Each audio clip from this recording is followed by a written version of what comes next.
টোনাটনি পরিবারে আপনাদেরকে স্বাগতম। আজকে আমরা আরেকটি নতুন ভিডিও নিয়ে এসেছি। তো আপনাদের মাঝে নতুন ব্লগটি হচ্ছে আজকে আমার মেয়ে ইফতানুর জাকিয়ার ইউটিউব ব্লগ ৫ বছর উপলক্ষে আমরা একদিন সেখানে ছিলাম। এটা হচ্ছে আমার বাসা। তো আমি এই বাসায় থাকি না। আমি থাকি অন্য বাসায় ঢাকাতে। তো পুরান ঢাকায় থাকার এই কারণ যে আমার মেয়েটির স্কুল এখানে। তো ওখানে আমরা গিয়েছি আজকে ইফতানুর জাকিয়ার ইউটিউব ব্লগ ৫ বছর উদযাপন করার জন্য। তো আজকে আমরা যেটা নিয়ে এসেছি সেটি হচ্ছে খুব গুরুত্বপূর্ণ একটি কথা। তো সেই গুরুত্বপূর্ণ বিষয়টি আজকে আপনাদেরকে বলবো। যেমন এর আগে আমরা বলেছি ইউটিউব ব্লগ সম্বন্ধে আমরা কিছুই জানি না। আর আজকে বলবো ইউটিউব ব্লগ করতে গেলে মানুষের কত রকমের কত কিছু সম্মুখীন হতে হয়। তো সেই বিষয় নিয়ে আমি আপনাদেরকে কিছু বলবো। এখন বলতে পারেন যে কি সমস্যা হতে পারে? তো হয়তো কারো সাথে হয় না, আবার কারো সাথে হয়। যেমন আমার সাথে হয়েছে। আমার সাথে হয়েছে যেমন আমি যখন নতুন YouTube ব্লগ করা শুরু করেছি, তখন আমার টোনাকে আমার আত্মীয়স্বজন পরিচিতরা বলেছে যে, "মেয়েকে YouTube এ দিয়েছেন, মেয়েকে ভালো শিক্ষা দেন। ভালো শিক্ষা দেন, পড়ালেখা করান, নামাজ পড়ান, হাদিস মোতাবেক চলান।" তো টোনা বলেছে যে, "আমার বাচ্চাটা এখনো ছোট তো তাকে আমি যেভাবে শিখাবো সে এভাবেই শিখবে। আর আমার যথেষ্ট পরিমাণ চিন্তাভাবনা ভালো যে আমার মেয়েকে আমি কিভাবে শিক্ষা দিব।" তো এই যে এইরকম বলা আত্মীয়-স্বজনের কাছ থেকে তারপর কোথাও গেলে এরা এত যায় কেন? ভালো না, ভালো ফ্যামিলি না, ভালো ফ্যামিলিরা কি বেশি ঘুরে ফিরে নাকি? তো আসলে কি লোকের কথায় কোনো কান না দেওয়াটাই ভালো। কারণ সবসময় এটা আমি কি, আপনি কি আর অন্যজনে কি? অন্যের ভালো-মন্দটা দেখি আমরা যাচাই-বাছাই করি। কিন্তু নিজেরা যে এর থেকে বেশি করে ফেলছি সেটা আমাদের চোখে কখনো পড়ে না। যেমন আমি আমার ভাগ্নির বিয়ের সময় এরকম ব্লগ ভিডিও করছি। তো পাশে থেকে আমার আরেক মানে আত্মীয় বলছে, "ভিডিও কইরেন না, ভিডিও কইরেন না।"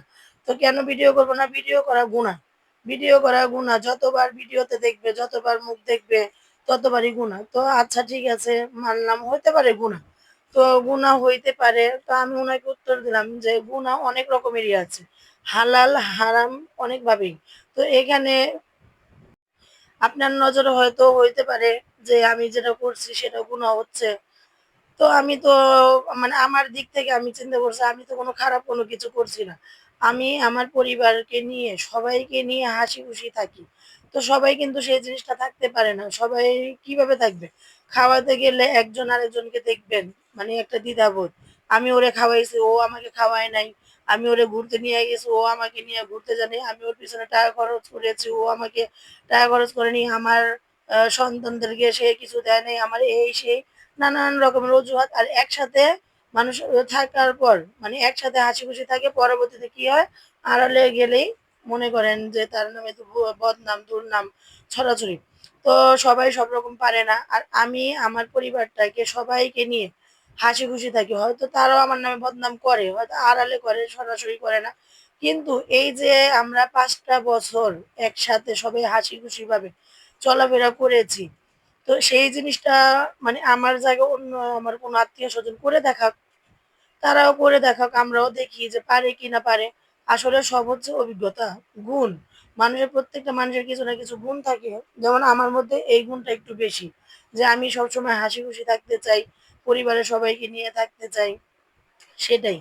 তো আজকে আমার এই একটি কথাই মানে সবথেকে বড় গুরুত্বপূর্ণ কথা যে আপনি যখন কোনো কিছু করতে যাবেন, তখন দেখবেন আপনাকে কেউ না কেউ মানে কোনো না কোনো কারণে বাধা দেবে বা হাসাহাসি করবে। মানে অনেক রকমের নানান রকমের মন্তব্য করবে। তো সেগুলার দিকে কান দিবেন না। আমার আব্বু একটা কথা বলেছিল। আমার আব্বু আজকে পৃথিবীতে নেই। সে আমাদেরকে ছেড়ে অনেক আগেই চলে গিয়েছে। তো তার কথাগুলি সবসময় মনে করি। সে বলেছে যে, "তুমি যদি কিছু যদি বলতাম কিছু করবা?" মানে আমার আব্বুকে যদি বলতাম কিছু করব, তো আমার আব্বু বলত, "তুমি কিছু করবা? তুমি করার আগে তোমার নিজের মনের প্রশ্ন করো। তোমার মনে চিন্তা করো। আমার এই জিনিসটা কি ঠিক নাকি ভুল? যদি তুমি নিজের মনের থেকে মনে করো যে এই জিনিসটা ভুল, তাহলে মনে করবা সেটা ভুল, অন্যায়। আর তুমি যদি নিজের মনের থেকে বুঝো যে না এটা আমার জন্য সঠিক, তাহলে মনে করবা তুমি সঠিক। আর যে যাই বলুক, যেই না বলুক, তোমার এটাই সত্যি।" তো এই যে এরকম শিক্ষা-দীক্ষাগুলো না পরিবার থেকে পেলে অনেক ভালো লাগে। তো তো আমিও চাবো যে আমার সন্তানকে আমি ভালো শিক্ষা দীক্ষা দিই। আর আরেকটা কথা, যখন আপনি মানে মহিলা মানুষ যখন বিদেশ যায়, প্রবাসী হয়, তখন এরকম নানান মানুষ নানান রকম কথা বলে। ঠিক ২-১ বছর যাওয়ার পর না, যে কথাগুলি বলছে, যে আত্মীয়স্বজন বলছে, দেখবেন পরবর্তীতে না সেই মহিলার কাছেই তারা মানে হাত পেতে থাকে। যে সে মনে হয় কিছু দিলে মনে হয় আমি উঠতে পারবো, উন্নত করতে পারবো। সে এখন অনেক টাকা কামায়। তো যখন কামাতে মানে বিদেশ যাবে, তখন তাকে সহযোগিতা না করে প্রবাসে বা বিদেশ কেন, বিদেশ মানে বাদ, বিদেশ বাদে যে কোনো একটা কাজে উদ্যোক্তা নিবে, তখন দেখবেন চারপাশের সে ছেলেই হোক আর মেয়েই হোক, তার পিছনে না মানে নানান মানুষ নানান রকম কথা বলবে। যখন দেখবেন সে উন্নতির দিকে যাচ্ছে, তখন সেই আত্মীয় গুলাই তাদের কাছে হাত পেতে থাকবে। তো সেই জন্য কারো কথা কাজ দিবে মানে কান দিবেন না। আপনারা নিজেরা নিজের মন মতন চলেন, দেখবেন আপনি ভালো, সবই ভালো। আর আরেকটি কথা, হয়তো আমি অনেক সময় কথা বলি, কথা বলার সময় আমার অনেক রকমের ভুল ত্রুটি হয়, কথা বেজে যায়, মানে আটকিয়ে যায়। তো সেগুলোর জন্য মানে আপনারা মানে ভালো নজরে দিবেন। মানে সেটা কোনো কটু নজরে দেখবেন না যে কথা বলতে গিয়ে আটকিয়ে যায়। কেন সে বলতে আসে? সে তো কথা বলতে পারে না। তা আমি শুরুতেই বলেছি যে আমি YouTube সম্বন্ধে কিছুই জানি না।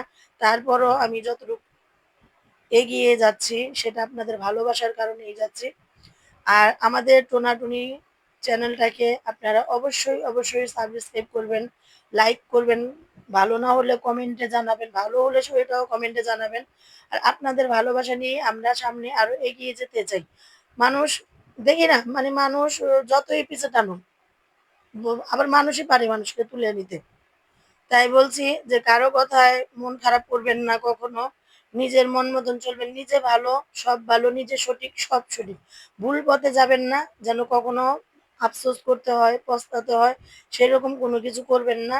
দেখবেন আপনি ভালো আছেন। আপনার ভালো দেখে একসময় তারাও দেখবেন যে আম আনন্দে মানে তারাও ভালো আছে। একজনের থেকে আরেকজন শেখে। তো সেই শেখাটাই। তো আজকের জন্য এতটুকুই। সামনে হয়তো যদি পারি আরো ভালো কিছু নিয়ে আসবো। ধন্যবাদ।